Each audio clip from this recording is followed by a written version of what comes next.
इस तरह के सेंटेंसेस हम डेली यूज़ में बोलते हैं ना।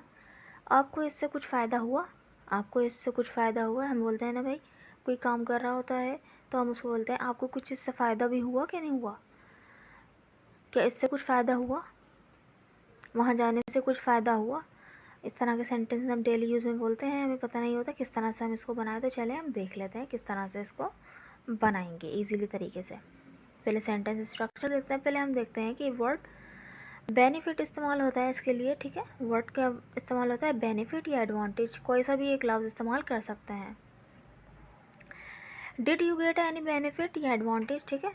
Did you get any benefit आएगा और फिर उसके बाद वो सेंटेंस आ जाएगा, ठीक है, कि किससे आपको फ़ायदा, जिससे भी हुआ उसका नाम, उसका वो अदर पार्ट आ जाएगा, ठीक है। तो चलें सेंटेंस देखते हैं। आपको इससे कुछ फ़ायदा हुआ।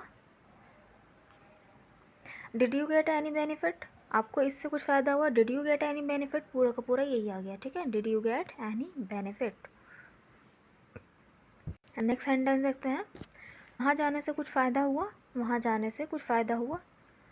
Did you get any benefit after going there, did you get any benefit after going there, उस इसे करने से कोई फ़ायदा हुआ।